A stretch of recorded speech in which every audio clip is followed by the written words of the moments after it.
Disclaimer. ये video केवल education और जानकारी के पर्पस के लिए है, जिसमें आपको खुदा यानी भगवान के बारे में एक मशहूर वैज्ञानिक की राय जानने को मिलेगी। इस वीडियो का कतई ये मकसद नहीं है कि किसी भी धर्म की भावना को ठेस पहुंचे या किसी व्यक्ति को। नील डिग्रेस टायसन एक बड़े वैज्ञानिक हैं।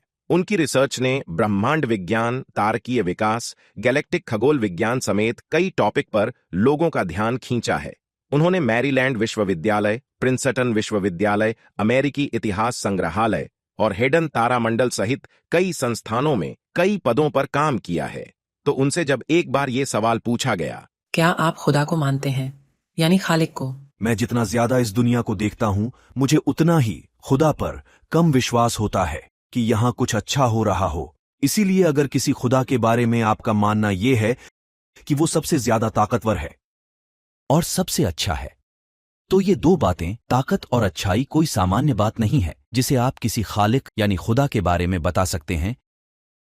पर मैं जब उन परेशानियों को देखता हूं जो दुनिया और दुनिया की जिंदगी पर असर करती हैं, जैसे ज्वालामुखी, तूफान, बवंडर, भूकंप, बीमारी, महामारी, जन्मजात बीमारी, इस पर मैं बस इतना पूछता हूं कि आप इन परेशानियों से कैसे निपटते हैं। तो इस पर दार्शनिकों यानी अक्ल से समझने वालों ने खड़े होकर कहा, अगर खुदा है तो खुदा या तो सबसे ज्यादा ताकतवर नहीं है या वो सबसे अच्छा नहीं है, यानी खुदा का कोई सबूत ही नहीं है। और यही कारण है कि धर्मों को सामूहिक रूप से आस्था यानी अकीदा कहा जाता है, क्योंकि आप बिना सबूत के भरोसा कर लेते हैं।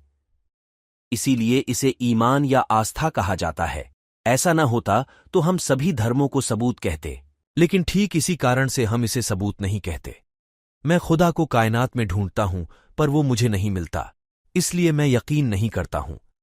लेकिन अगर आपके पास खुदा को लेकर अच्छे सबूत हैं, तो ले आओ, बिल्कुल ले आओ। लोग असल में इस बात की तलाश में हैं कि धर्म या खुदा के बारे में मैं क्या मानता हूं। मैं कहूंगा, अगर मुझे कोई ऐसा शब्द मिले जो मेरी सोच के सबसे करीब होगा, तो वो है एग्नोस्टिक। एग्नोस्टिक ये 19वीं शताब्दी का शब्द है। हक्सले एक ऐसे आदमी के बारे में बताता है जो नहीं है, लेकिन उसने अभी तक असल में उसके बारे में कोई सबूत नहीं देखा है। लेकिन अगर सबूत मिले, वो मानने के लिए तैयार भी है। एग्नोस्टिक का मतलब होता है ऐसा आदमी जो खुदा के बारे में कहता है वो हो भी सकता है और नहीं भी, यानी ऐसा आदमी खुदा के होने के बारे में ना भी नहीं कहता और हां भी नहीं कहता, बस ये कहता है उसे खुदा के बारे में मालूम नहीं है। बाकी वैज्ञानिक नील डिग्रेस टायसन जी ने जो बात कही है खुदा यानी भगवान के बारे में, तो इस पर आपका क्या कहना है? आप अपना जवाब इसी वीडियो के नीचे कमेंट बॉक्स में लिख सकते हैं। इस तरह की और वीडियो चाहते हैं तो हमें कमेंट में ये भी जरूर बताएं। वीडियो को लाइक करके इस चैनल को सब्सक्राइब कर लें आगे भी ऐसी ही वीडियो देखने के लिए।